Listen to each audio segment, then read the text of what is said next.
Good morning everyone. बच्चों, हम media प्रश्नोत्तर 64 क्वेश्चन हम डिस्कस कर चुके हैं। कंटिन्यू करते हैं आगे के क्वेश्चन।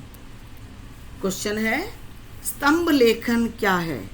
स्तंभ लेखन विचार परक लेखन होता है। स्तंभकार समसामयिक विषयों पर नियमित रूप से अपने समाचार पत्र के लिए लिखते हैं। बीट किसे कहते हैं?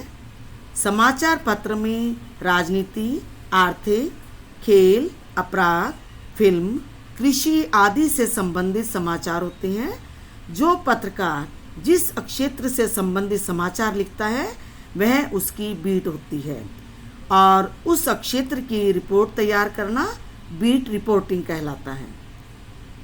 डेस्क किसे कहते हैं?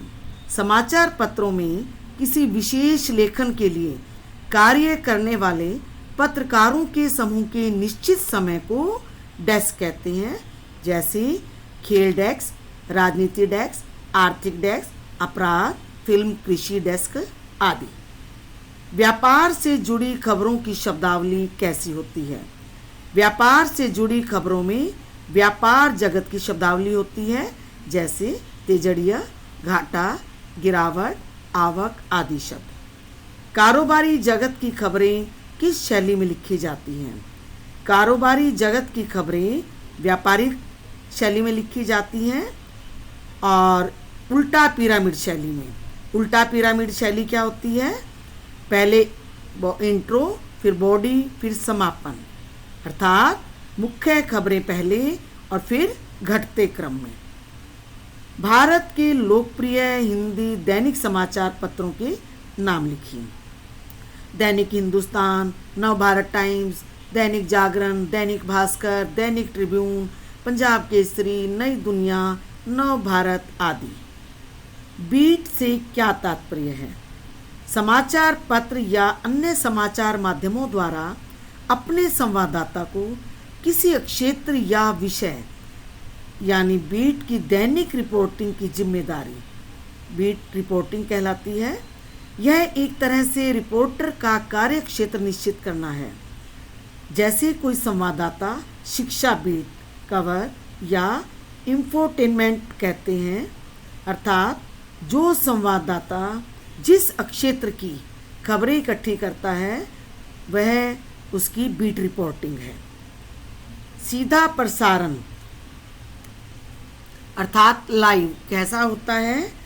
रेडियो और टेलीविज़न में जब किसी घटना या कार्यक्रम को सीधा होते हुए दिखाया या सुनाया जाता है तो उस प्रसारण को सीधा प्रसारण अर्थात लाइव कहते हैं। रेडियो में इसे आंखों देखा हाल भी कहते हैं, जबकि टेलीविज़न के पर्दे पर सीधे प्रसारण के समय लाइव लिख दिया जाता है।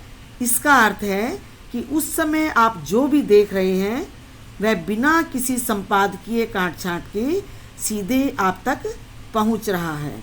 स्टिंग ऑपरेशन किसे कहते हैं? जब किसी टेलीविज़न चैनल का पत्रकार छिपे टेलीविज़न कैमरे के जरिए किसी गैर कानूनी, अवैध और असामाजिक गतिविधियों को फिल्माता है और फिर उसे अपने चैनल पर दिखाता है तो उसे स्टिंग ऑपरेशन कहते हैं।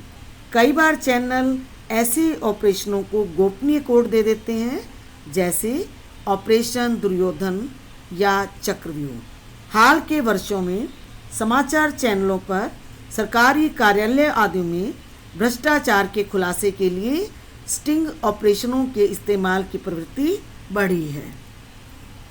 सूचनाओं के विभिन्न स्रोत कौन कौन से हैं? आंसर है मंत्रालय के सूत्र, प्रेस कॉन्फ्रेंस और विज्ञप्तियाँ, साक्षात्कार, सर्वे, जांच समितियों की रिपोर्ट्स, क्षेत्र विशेष में सक्रिय संस्थाएं और व्यक्ति, संबंधित विभागों और संगठनों से जुड़े व्यक्ति, इंटरनेट और दूसरे संचार के माध्यम। स्थायी अध्ययन प्रक्रिया भी सूचनाओं के विभिन्न स्रोत में शामिल है। बच्चों, आज का होमवर्क है कि अब तक किए गए क्वेश्चन आंसर आप रिवाइज करेंगे। आगे के क्वेश्चन अगले वीडियो में। थैंक